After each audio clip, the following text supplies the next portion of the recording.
안녕하세요. 네.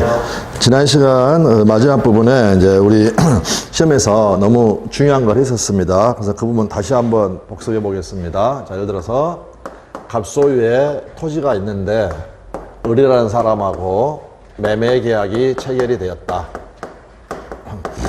그럴 때 이 매수인이 이 토지 소유권을 취득하기 위해서는 세 가지가 갖춰져야 한다고 그랬죠. 첫 번째가 뭐였습니까? 이 매매 계약이 어때야 된다? 유효해야 된다. 그 다음에 두 번째가 뭐였나요? 이 사람이 6월 1일 날 소유자여야 된다. 그 다음에 세 번째, 매수인 앞으로 뭐가 이루어져야 된다? 예, 이전 등기가 이루어져야 한다라고 말씀을 드렸습니다. 이건 이제 달리 이야기하면 여기 4월 1일 날 요 매매 계약 이런 걸 더 큰 개념으로 뭐라고 그랬었느냐? 의무 부담 행위. 그 다음에 6월 1일 날 하는 게 뭐였습니까? 처분 행위. 그래서 최소한 6월 1일 날은 갑이 소유자여야 된다라는 말은 유효한 처분 행위가 있어야 한다. 무슨 말씀인지 아시겠죠? 자, 그러면서 요 그림을 그렸었습니다. 자, 갑이라는 사람이 토지 소유자인데 을이라는 친구가 등기 관련 서류를 전부 다 위조해가지고 자신 앞으로 등기를 하였다. 그랬을 때 을은 지금 등기 부를 때 보면 을 앞으로 매매를 원인으로 해가지고 지금 소유권 이전 등기가 되어 있죠. 을은 소유자다 아니다? 소유권 취득한다 못한다? 못한다. 요 등기, 이거는 원인 무효 등기입니다. 그러니까 이 사람은 결국에는 소유자가 아닙니다. 그러니까 이 부동산에 대해서 아직 권리가 있습니까 없습니까? 없다. 그래서 을은 무권리자. 소유자가 아니다 그 말이죠. 자, 그 사람이 병이라는 사람하고 매매 계약을 체결을 하고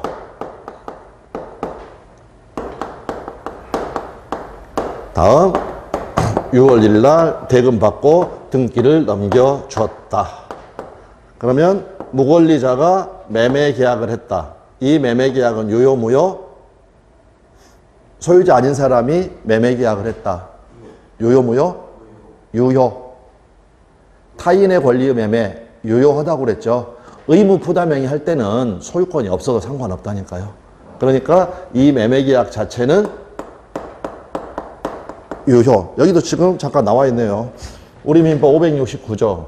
매매의 목적이 된 권리가 타인에게 속한 경우에는 을가 아니죠?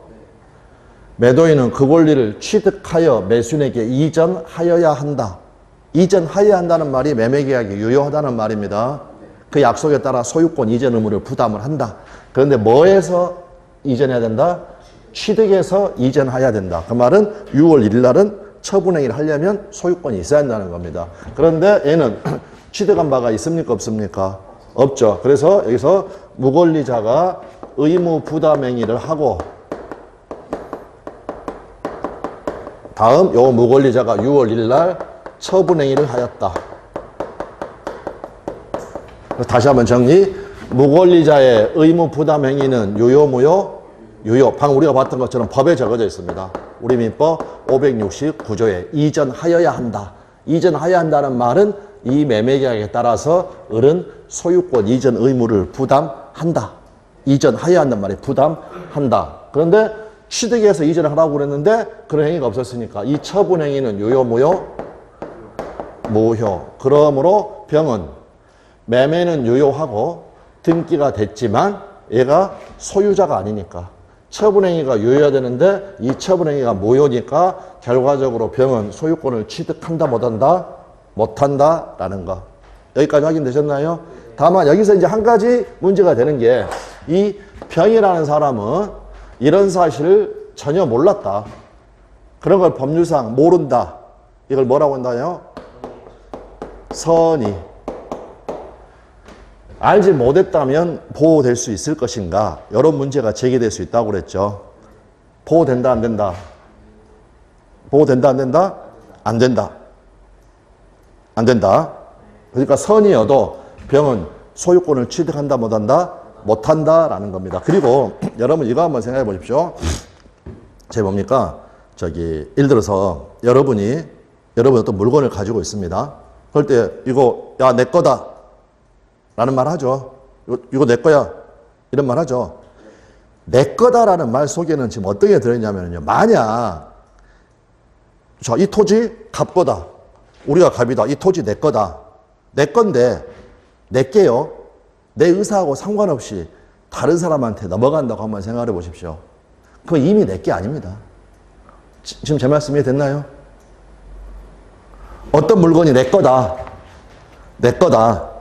라고 한다면 이게 다른 사람한테 소유권이 넘어가려면 내 의사에 따라서 넘어가야죠.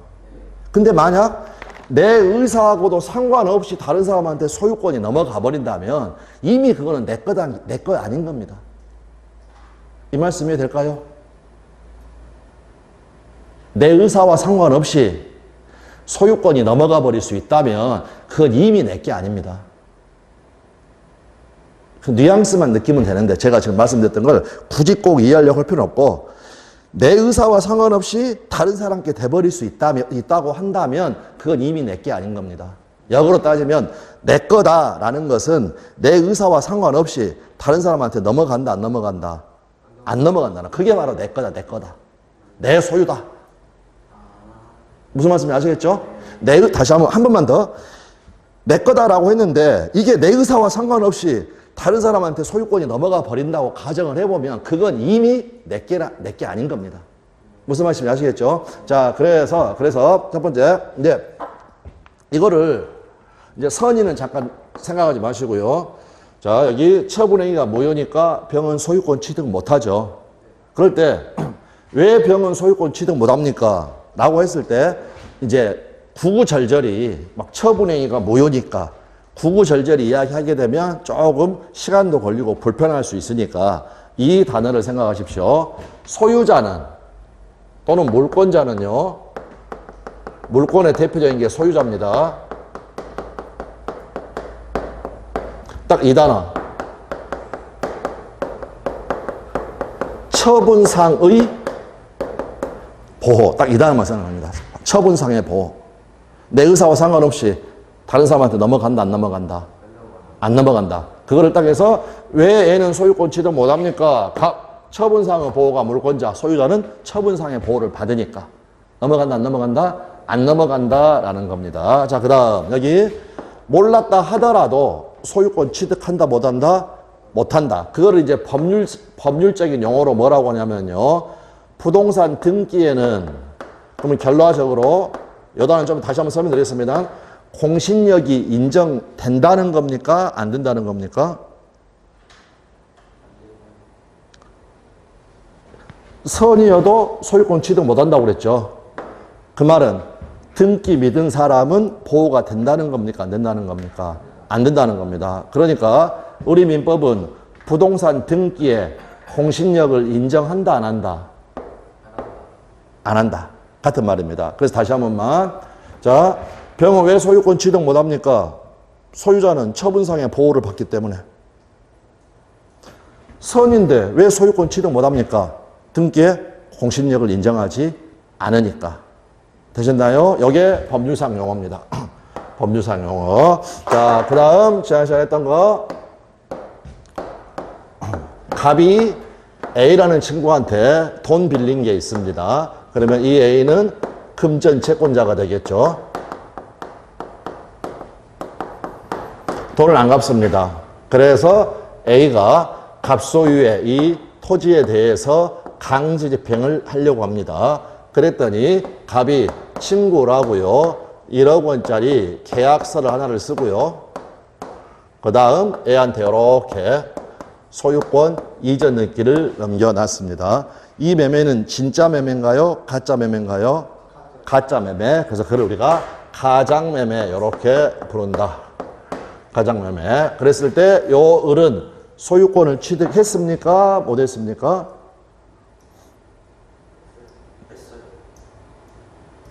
을이 소유권을 취득을 하려면 1번 이 매매가 유효해야 되고요. 2번 갑이 6월 1일 날 소유자여야 되고요. 을 앞으로 등기가 이루어져야 된다고 그랬죠. 자, 그러면 3번 등기 이루어졌네요. 갑 소유자 맞죠? 그랬을 때 이 매매 계약이 유효해야 되죠. 그런데 우리가 지난번에 민법 108조를 읽어봤습니다. 통정한 허위의 의사표시, 짜고 한 거짓의 의사표시. 유효입니까? 무효입니까? 생각나시나요? 예, 상대방과 통정한 허위의 의사표시는 무효로 한다. 그러니까 이 매매 자체는 매매가 유효, 무효? 무효. 여기 매수인이 소유권을 취득을 하려면 첫 번째 이 원인행위 매매가 유효해야 되는데 요 가짜 매매는 법에 따라서 우리가 마음대로 정하는 게 아니라 민법 108조에 따라서 그 매매 계약은 유효, 무효? 무효. 무효니까 을은 소유권을 취득한다, 못한다? 못한다. 되셨나요? 여전히 갑겁니다. 여전히. 자, 그 상황에서 을이 지 앞으로 등기가 되어 있어가지고 병하고 매매계약을 체결을 한 다음에 병 앞으로 소유권 이전 넣기를 격려를 해 줬다. 병은 소유권 취득합니까? 못합니까? 일단 원칙을 물어보는 겁니다. 안 되겠죠? 그런데 요 병이라는 친구가 만약 이러한 사실을 전혀 몰랐다면 소유권 취득할 수 있습니까? 있습니까? 없습니까? 그러니까 뭘 해야 되는 거냐면 이거는 이제 여러분이 앞으로 항상 공부를 하실 때 어떤 걸 외우려고 하지 말고요. 법에 뭐라고 적어져 있는가 아니면 판례가 뭐라고 했는가라는 걸 생각을 해야 됩니다. 그래서 지금은 법령제 지난번에 봤던 조문이지만 108조 조문 108조. 찾으셨나요? 예. 다시 한번 확인합니다. 너무너무 중요한 조문이니까. 통정한 허위의 의사표시. 1항 상대방과 통정한 허위의 의사표시는 어떻다? 무효로 한다. 그래서 이 가장매매가 무효라는 겁니다. 그런데 2항 천항의 의사표시의 무효는 선의의 제3자에게 대항하지 못한다. 무효인데 대항하지 못한다. 되셨나요? 그래서 이 법에 따라서 애가 뭐면 선이면 보호가 된다. 그러니까 소유권을 취득한다 못한다? 못한다라는 거. 되셨나요? 예.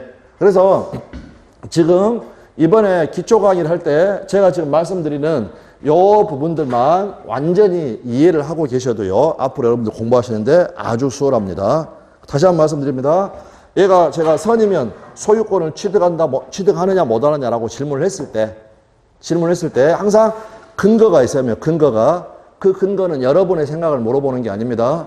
법에 뭐라고 적어져 있는가 아니면 판례가 뭐라고 했는가. 근데 여기는 법에 적어져 있다는 겁니다. 선의 점에 대항하지 못한다. 계속 가보겠습니다. 자, 이번에는 갑이라는 애가 토지를 소유를 하고 있다가요. 을이라는 친구하고 매매계약을 체결을 했습니다. 그리고 우리는 항상 이행은 6월 1일 날 하기로 약속을 했죠. 상황 이해되셨나요? 자, 그런데 한번 이 경우 한번 생각해 보십시오. 지금 매매계약이 체결이 됐는데요. 가령 바로 그 다음날 이 부동산에 관하여 대형 호재가 터진 겁니다. 가령. 이해되셨나요? 예. 그러면 이 부동산 이제 폭등할 수 있겠죠. 계속 올라갑니다. 가격이. 계속. 그러면 갑이라는 애 어떻습니까? 후회되죠. 아니, 보십시오. 하루 자고 났더니 1,000만 원 올라가고, 일주일 지났더니 2,000만 원 올라가고, 한 달 지났더니 5,000만 원 올라가고, 이런 경우들이 흔하지는 않지만 예전에 가끔씩 발생할 수가 있고, 지금은 제가 이거 시간을 너무 짧게 잡아서 그렇지만 좀 더 길다고 생각을 해보면 충분히 몇 개월 만에 막 폭등하고 할 수가 있다라는 겁니다. 되셨나요? 그래가지고 너무 억울합니다. 잠이 안 옵니다. 그래서 갑이라는 애가 병한테 찾아갑니다. 5월 1일 날. 그래가지고 갑이요 병한테 뭐라고 하느냐. 야, 너 이거 소문 들었지? 엄청난 개발이 된대. 너 이 내 부동산 1억 5천에 살래? 라고 물어봤습니다. 우리가 병이라면 앞으로 지금 2억도 갈 것 같고 3억도 갈 것 같은데 사야 됩니까? 재력은 있다는 가정하에, 그 정보도 다 맞다는 가정하에 사야 되겠습니까? 사야죠. 기소 폭등하는데. 그래서 1억 5천에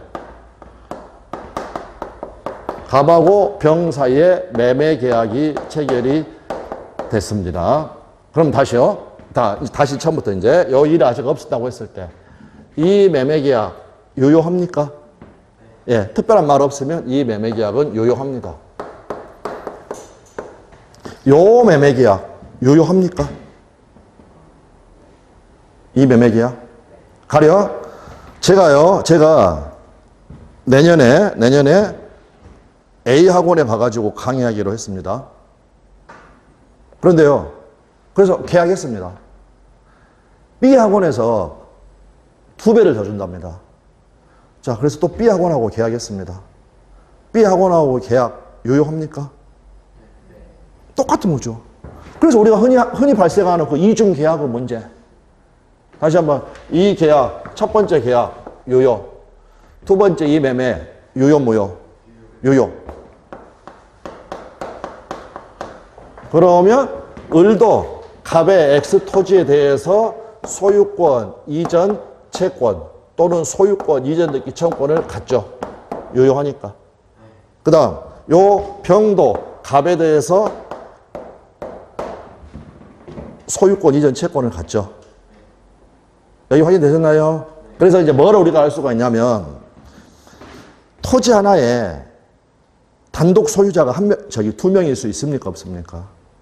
소유자가 둘일 수 있습니까? 없습니까? 없죠. 그런데 토지 하나에 채권자는 여러 명일 수 있나요? 예, 여러 명일 수 있습니다. 지금 요 그림 상황에서 다시 한번 먼저 중간에서 확인해 볼 거, 누가 소유자입니까? 지금 상황에서? 네. 얘들은 지금 매매 계약에 따라서 채권만 생겼을 뿐이지 아직 처분행위도 없었고 등기도 아직 안 이루어졌죠. 예. 그러면 두 매매 계약이 다 유효합니다.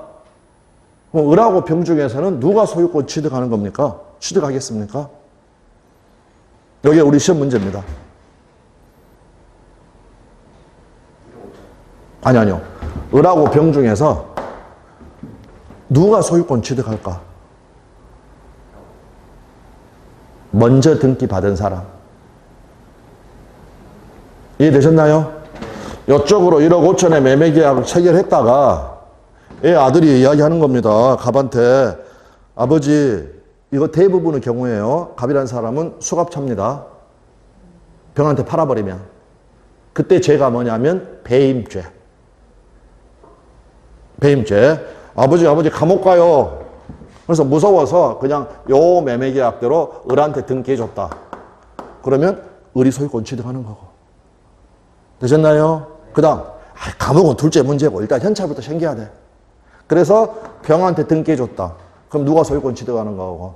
병이 소유권 취득하는 거고. 그 다음 방금 말씀드렸던 것처럼 형사상으로 대부분의 경우에 특별한 사정이 없는 한 갑은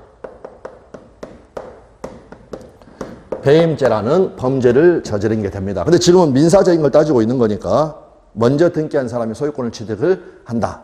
그 먼저 확인해 두고. 자, 그 다음, 이렇게. 어쨌든 1억 5천만 원 준다는 병한테 소유권 이전 등기를 격려를 해 줬다. 그러면 병이 소유권 취득했죠. 갑하고 을하고 관계는 이제 어떻게 처리됩니까, 여러분? 병이 소유권 취득해버리면 갑하고 을하고 매매 계약은 없어져 버리나요? 어떻게 처리되겠습니까? 예, 손해배상. 돈으로 해결, 돈으로. 이때, 요 갑이 뭘 했다고 그러느냐, 우리는. 갑이 을한테 소유권 이전 채무를 부담을 했는데, 요거를 이행을 안 했죠. 그걸 뭐라고 하느냐, 이 용어 자주 나오는 이야기입니다.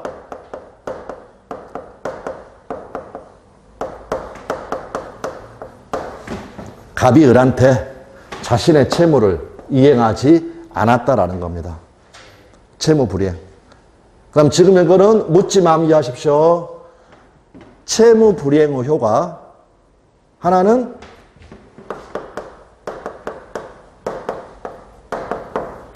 손해배상. 더 정확하게는 손해배상 청구권 발생. 다른 하나는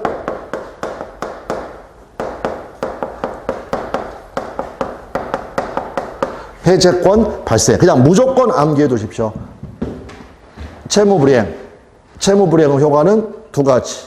하나는 손해배상, 하나는 해제. 더 정확하게는 하나는 손해배상 청구권 발생, 다른 하나는 해제권 발생.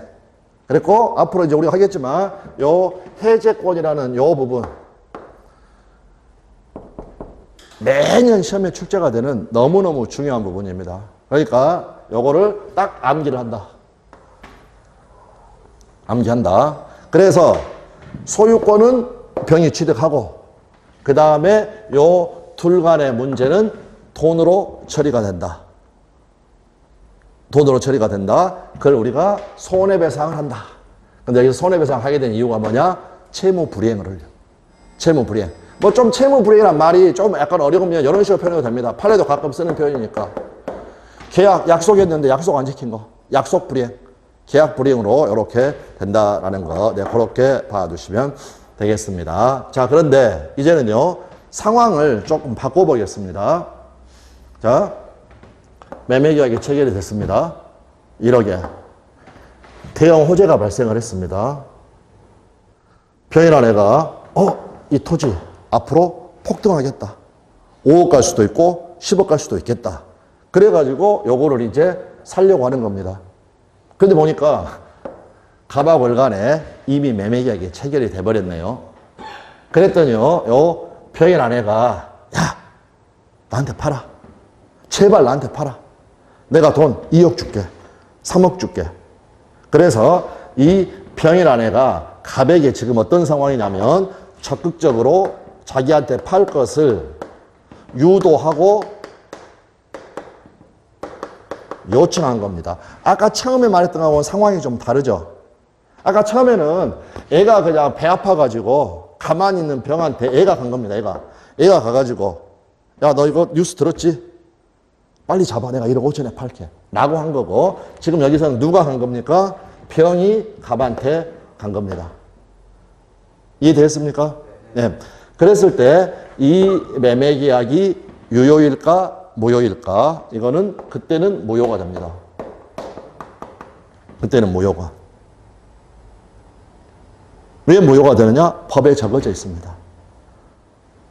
법에. 그러면 일단 이제 가보겠습니다. 법령집으로 103조를 봐보시오. 103조. 매년 시험 문제에 나오는 것입니다. 반사회 질서의 법률행위. 보셨나요? 네. 선량한 풍속 기타 사회 질서에 위반한 사항을 내용으로 하는 법률행위는 무효로 한다. 자, 읽은 김에 104조도 한번 읽어보겠습니다. 불공정한 법률행위. 당사자의 공박, 경솔 또는 무경험으로 인하여 현저하게 공정을 잃은 법률행위는 무효로 한다라고 적어져 있습니다. 그런데 제가 103조를 읽으면서 104조까지 지금 같이 읽은 이유는 뭐냐면요. 이 두 개의 조문을 보면 일단 103조 한번 다시 한번 봐보십시오. 선량한 풍속, 그 밖에 사회질서에 위반한 사항을 내용으로 하는 법률행위는 무효로 한다. 뭔가 옳은 말인 것 같기도 하고 좋은 말인 것 같기도 한데 이 조문은 상당히 좀 두루뭉술하지 않습니까? 그래서 이런 조문을 뭐라고 하느냐? 백지조항이라고 합니다. 백지조항. 참고로 그거 하나 적어줘요. 백지조항. 법에 조문이 적어져 있긴 한데 백지입니다. 백지. 그러면 이 백지를 채워나가는 게 뭐냐? 판례입니다. 판례. 구체화시키고. 자, 그래서 조금 번거로우시겠지만, 예를 들면 14페이지, 15페이지 한번 14페이지 가보시면,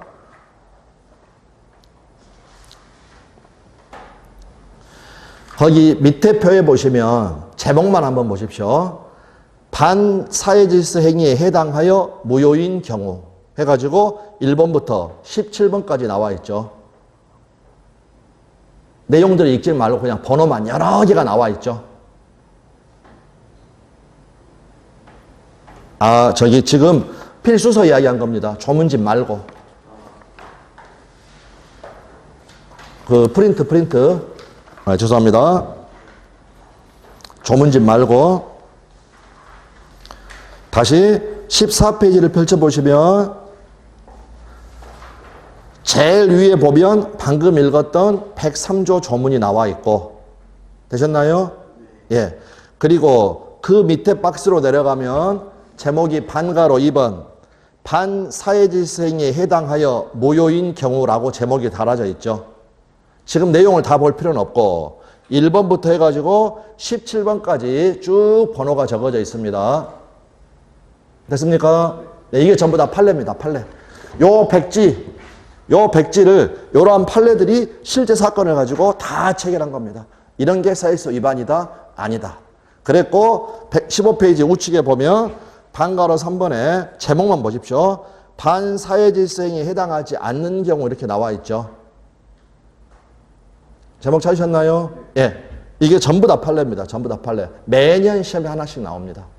그리고 실제 시험에서는 대부분 다 맞출 수 있습니다. 그래서 여기는 서비스 문제입니다. 나오면. 근데 어찌됐건 이것들을 전부 다 알고 있어야 된다. 네, 그렇게 봐두시면 되겠습니다. 그런데, 그럼 다시 이제, 방금 전에 우리가 103조를 봤더니, 선량한 풍속 기타 사회질서 위반한 사항을 내용으로 하는 법률행위는 무효로 한다라고 적어져 있습니다. 그걸 우리가 이제 법률적 용어로 아까 제목에서 봤던 것처럼 반사회질서 행위, 사회질서에 반하는 반사회질서 행위. 또 같은 말로 이거 막 억지로 외우려고 할 필요 없습니다. 앞으로 계속 볼 거니까 반사회적 법률행위.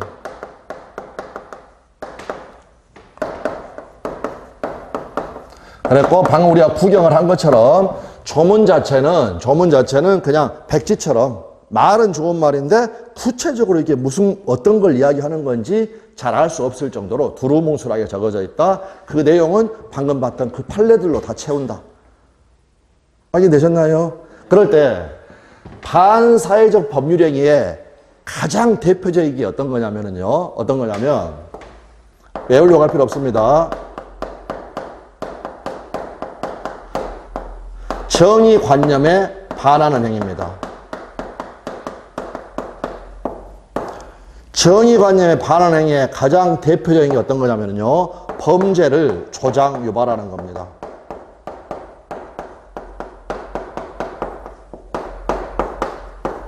대표적으로 어떻게 있습니까? 자, 갑하고 을하고요. 을이 갑한테요. 1억 원을 주기로 했습니다. 이걸 약속했습니다. 갑은 뭘 해주기로 약속을 했느냐? 을이 세상에서 제일 싫어하는 병이 난 사람을 죽이기로 약속을 하였다. 계약의 내용이 사회질서에 위반됩니까? 정의관념에 반하죠. 대표적인 게 방금 말씀드린 그런 범죄를 조장, 유발하는 행위. 그래서 일명 창부살인이 되겠죠. 창부살인, 창부폭력, 살인죄, 상해죄, 폭행죄 전부 다 범죄를 조장, 유발하는 겁니다. 확인되셨나요? 그러면 다시 여기 병이라는 애가 갑한테 가가지고 야, 너 이거 매매계약 을하고 체결했다면서 하지만 나한테 팔아라 라고 적극적으로 유도하고 요청했다. 여기에 해당하겠습니까? 왜 해당하겠습니까? 여기 이 배임죄라는 범죄를 병이 조장, 유발하고 있죠. 그래서 이 매매계약은 이 병이 이렇게 적극 유도하고 요청했다. 이걸 앞으로 여러분이 끊임없이 보게 되는 용어는 뭐라고 표현이 되느냐. 갑의 배임행위에 병이 적극 가담을 하였다. 행위에 적극 가담. 그래서 이렇게 해서 갑하고 매매계약이 체결됐다. 됐습니까? 예. 지금 말씀드리는 거 시험에 정말 많이 나온 겁니다. 정말 많이 나오는 거. 그럼 다시 계속 조금 더 그림을 그려보겠습니다.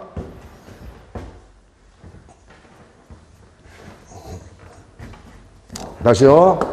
자, 갑하고 을하고 매매계약이 있었다. 돈 액수를 안 적겠습니다. 4월 1일 날.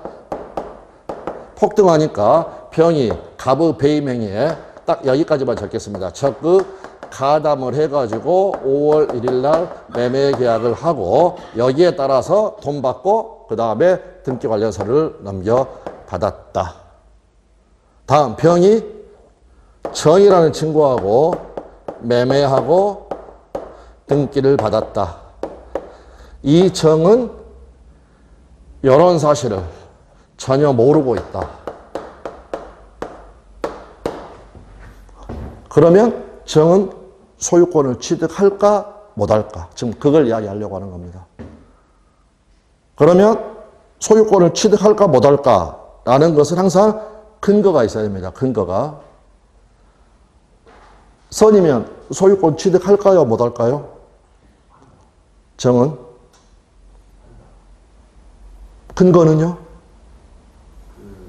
근거는 여러분의 생각을 말하는 게 아닙니다. 딱 법 몇 조 몇 항 조문을 말하든지 아니면 어떤 판례 이렇게 이야기해야 됩니다.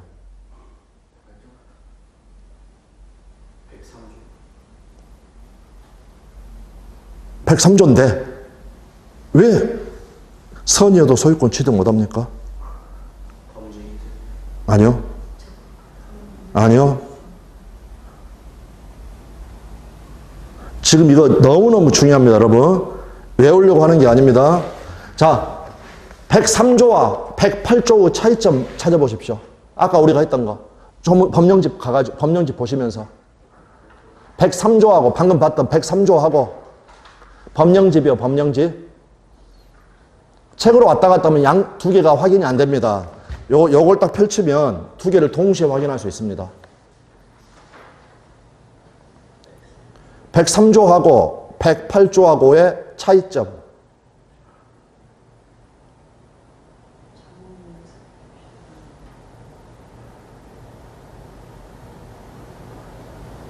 첫 단추가 중요합니다. 좀 더 기다려야겠습니다. 지금은.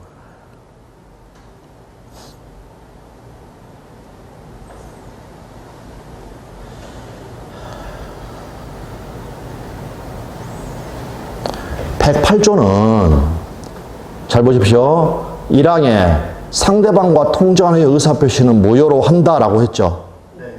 그 다음에 2항에 천항의 의사표시 무효는 선의의 제3자에게 대항하지 못한다라는 예외 조항이 있죠.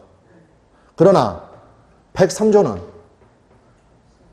선이면 대항하지 못한다는 예외 조항이 있습니까? 없습니까? 없습니다. 그러므로 A는 선이어도 소유권을 취득한다 못한다? 못한다. 이해되셨나요? 암기의 문제가 아닙니다. 두 조문을 눈으로 직접 확인하는 겁니다. 눈으로. 차이점을. 암기해봐야 의미가 없습니다. 암기해봐야. 이해되셨나요? 그리고 다시 한번 원칙적으로 지금 원칙적으로 선인 경우에는 보호된다 안 된다? 등기 믿은 사람. 안 된다. 근데 예외적으로 법에 별도 규정이 있을 때 보호가 되는 겁니다. 그런데 우리가 눈으로 확인하는 것처럼 103조에는 그러한 별도 규정이 있습니까? 없습니까?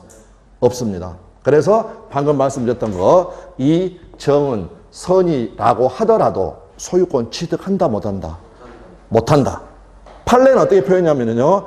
만약 이 정이 선이라면 요 매매의 유효를 주장할 수 있다는 겁니까? 없다는 겁니까? 선의의 경우에. 예. 똑같은 말입니다. 똑같은 말. 자, 그래서 방금 봤던 그 부분만 먼저 확인을 하겠습니다. 자, 어디냐면 16페이지입니다. 필수서.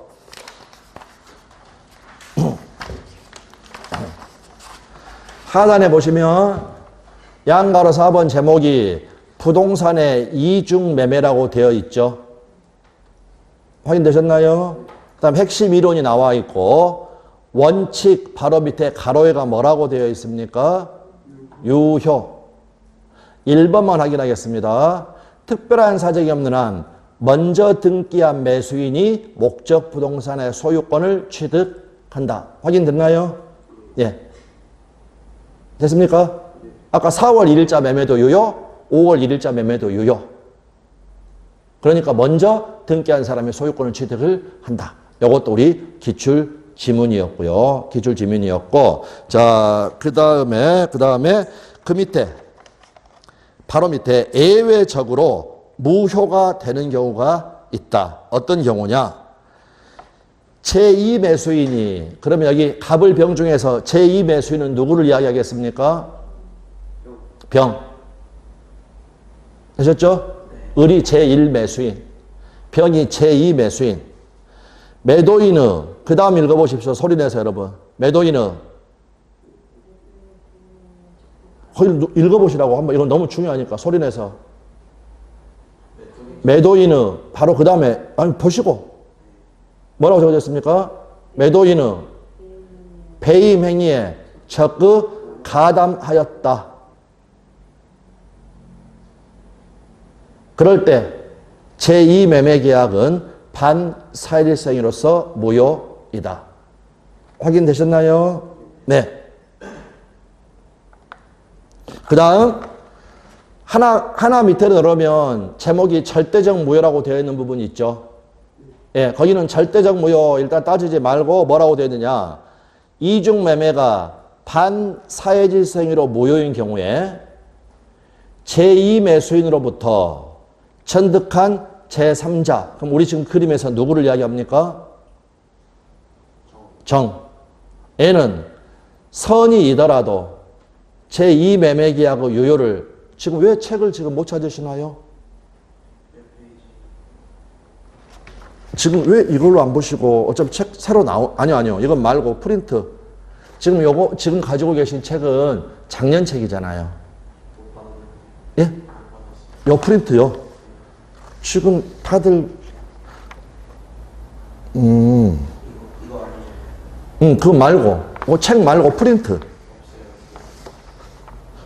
그러면 페이지가 크게 달라지지 않았습니다. 대충 한 15페이지나 16페이지 한번 봐보십시오.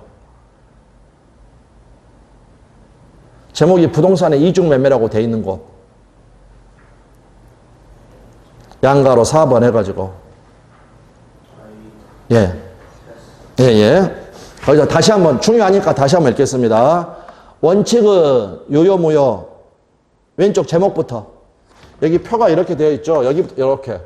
핵심 이론 되어 있고, 하나씩 적어져 있으니까. 다시 원칙은 유효, 무효. 유효. 그러므로 1번. 특별한 사정이 없는 한 먼저 등기한 매수인이 목적 부동산의 소유권을 취득을 한다.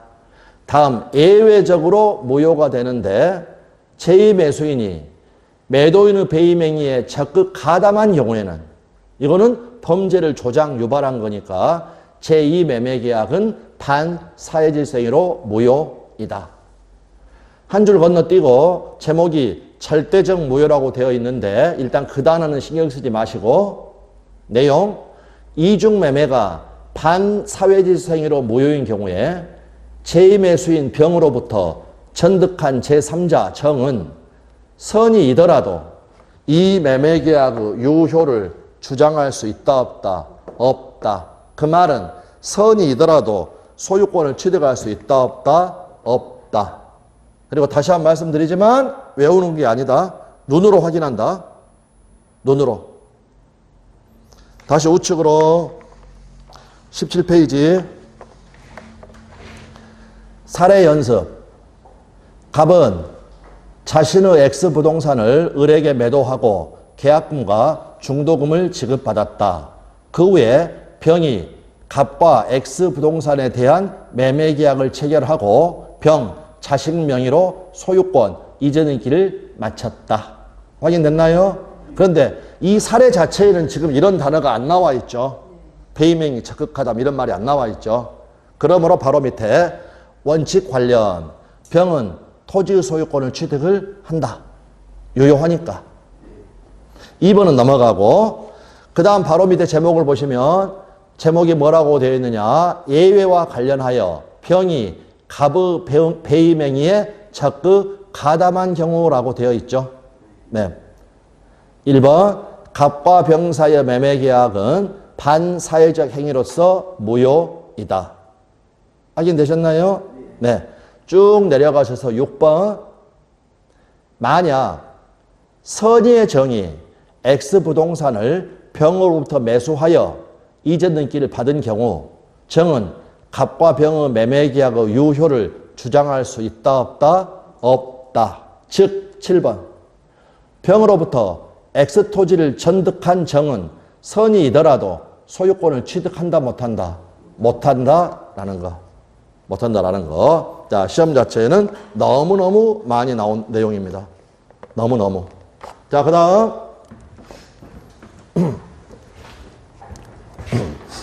자, 갑이라는 친구가 X 토지 소유자입니다. 이게 가령 시가가 한 1억, 10억 정도라고 가정을 하고요. 그러면 이제 이런 경우로 한번 상정을 해보겠습니다. 이런 경우로 한번 해보겠습니다. 판례도 가끔 나오는 건데, 이제 갑이라는 친구가 조금 표현을 어떻게 해야 될까요? 정신이 좀 아픕니다. 아파. 그래가지고 지능 지수는 숫자는 좀 그렇지만 아주 그냥 애 같고, 나이는 먹었는데. 그러면 이 사람은요, 그냥 일반적인 그 생활 체험이라는 게 부족하겠죠. 본인이 해보는 경우는 거의 없을 거 아닙니까? 그래서 을이란 애가, 갑이란 애가 할아버지로부터 유증을 받았다라든지, 증여를 받았다랄지, 이거를 알고서 얘를 이용하는 겁니다. 이 무경험을 아파가지고, 그러한 거래 일반에 대해서 경험이 없는 걸 알고 이용을 해가지고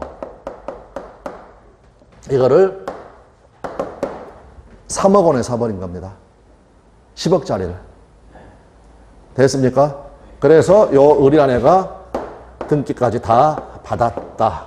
라고 했을 때 요 을하고 갑 사이에 체결된 요 매매계약이 아까 우리가 읽었던 104조에 의해서 무효입니다. 자, 다시 그래서 104조 조문 한번 읽어보겠습니다. 조문 읽으면 그건 법령집 보자는 겁니다. 103조는 제목이 반사회제에서의 법률행위. 104조는 제목이 뭡니까? 불공정한 법률행위. 이걸 다른 말로 판례도 쓰는 표현인데 폭리행위라고. 폭리. 을이 지금 3억 주고 10억짜리 부동산 사갔죠? 폭리를 취했다. 자, 그래서 당사자의 궁박경솔 또는 무경험으로 인하여 현저하게 공정을 잃은 법률행위는 어떻게 한다? 무효로 한다. 됐습니까? 네. 그리고 3억 주고 10억짜리 부동산 샀고, 이해되시겠죠? 빨리 먹고 튀어야 되니까 요 병이란 애하고 가령 한 8억 정도의 매매계약 체결하고 요 벽 앞으로 이렇게 등기해 주고.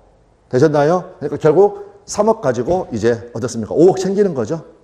3억 주고 토지 사가지고 8억 받고 팔고 5억 챙기는 거. 자, 그랬을 때 요 병은 이러한 사실을, 얘가 이렇게 폭리를 했다는 사실을 전혀 몰랐습니다. 그리고 매매하고 지금 등기를 받은 겁니다. 소유권 취득한다 못한다? 합니까 못합니까? 못한다. 왜 못합니까? 방금 우리가 읽었던 104조에는 그 무효를 선의의 제3자에게 대항하지 못한다라는 특별 규정, 예외 규정, 별도 규정이 있습니까? 없습니까? 없다. 되셨나요? 자, 이거 우리 시험에 3번 나왔습니다. 요거는 셀 수도 없습니다. 시험에 나온 횟수를 정답으로 다 나왔습니다. 정답으로. 네, 그랬을 때 다시 한 번 말씀드립니다. 지금 작년, 이제 아직까지는 올해죠. 그 35회 시험을 봐도 그렇고요. 35회 시험을 봐도 그렇고, 최근에 모든 시험을 보면 외워서는 해결이 잘 안 되게 문제를 출제를 합니다. 문제를. 그래서 그냥 이거를 가지고, 이거는 소유권 취득 못 한다. 막 하는 거 외우는 게 절대 아니고 항상 눈으로 확인하는 겁니다. 눈으로 확인한 거. 자, 그러면 방금 봤더니 103조나 104조는 그냥 무효로 한다. 딱 이렇게 하고 그냥 끝.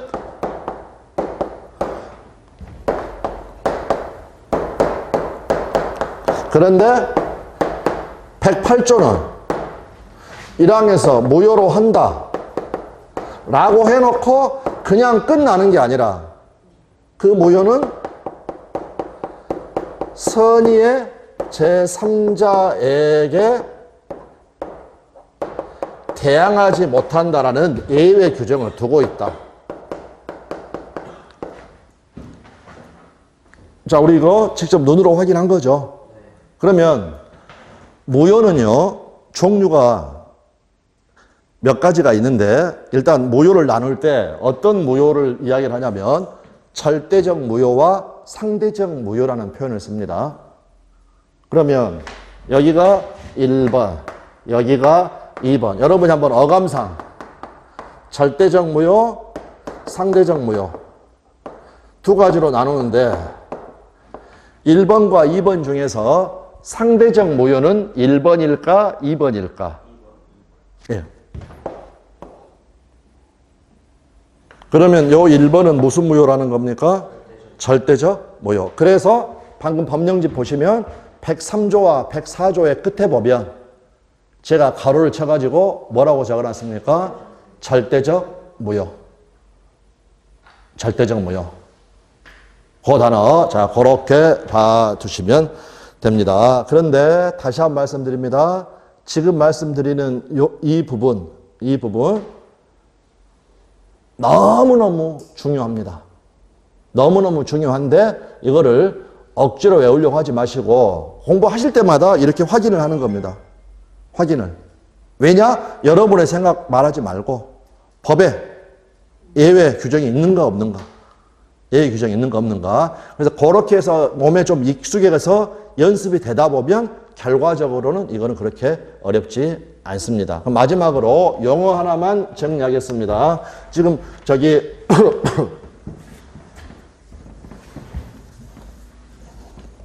무효는 절대적 무효와 무효 종류입니다. 지금 필수사가 아직 안 나왔기 때문에 상대적 무효. 상대적 무효. 그 다음에 또 어떤 것도 있냐면요.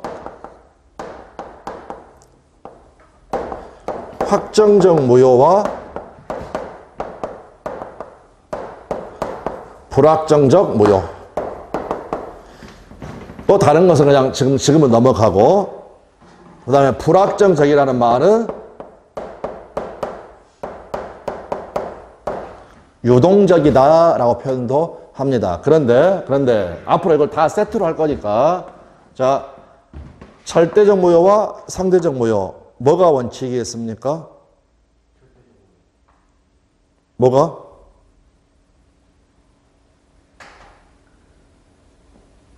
아까 이런 게 있는 무효가 상대적 무효였죠. 이거는 원칙입니까? 예외입니까? 그리고 간단하게 앞에 적어져 있는 게 원칙입니다. 뒤에 적어져 있는 게 예외입니다. 되셨나요? 지금 그 개념을 이야기하진 않겠지만 확정적 무효와 불확정적 무효라는 게 있는데 어떤 게 원칙이라는 겁니까? 앞에 있는 거. 앞에 있는 거. 이거 나중에 무효의 종류 거기에서 공부하도록 하고. 그러면 절대적 무효에서 이 절대적이라는 말은 민법에서는 절대적이라는 말들이 가끔 나옵니다. 그랬을 때 누구나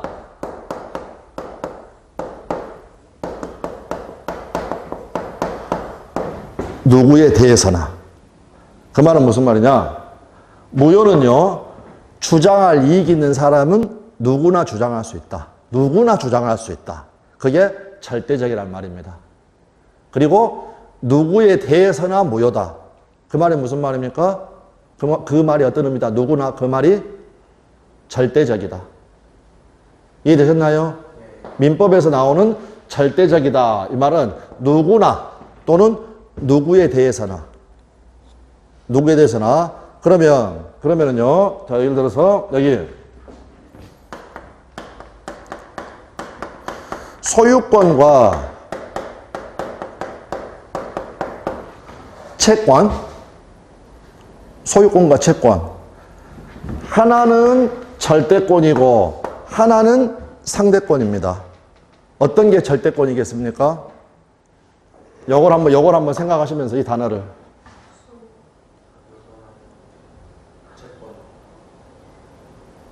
절대권은 소유권.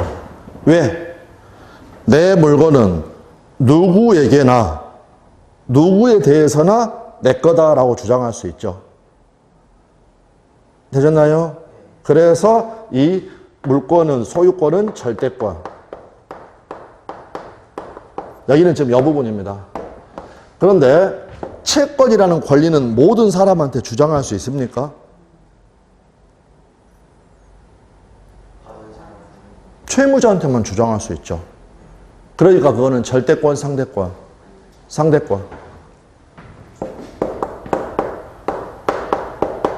다시 한번 말씀드립니다. 민법에서는 이 절대라는 말이 누구에 대해서, 누구에게나, 모든 사람에게 이런 식으로 개념으로 쓰이니까. 그러니까 이 매매계약은 배임행위에 적극 가담했으면 이 매매계약은 사실상으로 무효. 그런데 그 무효는 절대적 무효, 상대적 무효. 절대적 무효. 절대적 무효니까 누구에 대해서나, 즉 그가 선이라고 하더라도 무효를 주장할 수 있다. 또는 선이야 이 사람에 대해서도 다 무효이다. 그래서 요거를 계속 앞으로 연습을 할 겁니다. 계속 연습을 한다. 자, 그래서 거기까지 잠깐 확인하고요. 그다음에 한 가지만 19페이지 잠깐 18페이지 일단은 18페이지에 생긴 책만 봅니다. 제일 위에 양과 5번의 제목이 뭐라고 되어 있나요? 불공정한 법률행위. 가로해가지고 뭐라고 되어 있습니까? 폭리행위. 그 밑에는 이제 판례 표현이고 시험에 나온 지문인데 한번 읽어보겠습니다. 불공정한 법률행위는 약자적 지위에 있는 자의 궁박, 경솔 또는 무경험을 이용한 폭리행위를 규제하려는데 그 목적이 있다라는 것. 19페이지 제일 위쪽으로 가게 되면 무효인데 아까 불공정한 법률행위의 무효는 절대적 무효, 상대적 무효? 선의 제3자 보호 규정이 있었습니까? 없었습니까? 없었죠. 없었으니까 절대적 무효. 그러므로 우리 기출지문 토지 매매가 불공정한 법률행위로 무효이면 그 토지를 전득한 제3자는 선이이더라도 소유권을 취득한다 못한다. 여기 선이라 하더라도 소유권을 취득한다 못한다라는 거. 여기까지 확인을 하겠습니다. 다시 한 번만 말씀드립니다. 이 지문 외우는 거 아닙니다. 근거를 여러분 스스로 눈으로 확인하는 겁니다. 104조를 보고 103조를 보고 108조 조문하고 차이점을 보면서 예외 규정이 있냐 없냐 이걸 보고 계속해서 반복하다 보면 자연스럽게 이게 익혀지는 그러한 부분이 되겠습니다. 자, 그래서 일단은 이제 오늘 첫 시간은 여기까지 해가지고 우리가 처음에 나왔던 그 무권리자의 처분행위부터 해가지고 그 다음 절대적 무효, 상대적 무효, 원칙이 뭐고 예외가 뭔가 거기까지 하고 요걸 바탕으로 해서 앞으로 여러분 지금 좀 어렵다 복잡하다라고 생각해도 전혀 그럴 필요 없습니다. 수없이 반복됩니다. 모의고사 등등 해서 수없이 볼 것이고 근데 그만큼 중요하니까 말씀드렸다. 이 정도 생각하시면 되겠습니다. 잠깐 쉬겠습니다.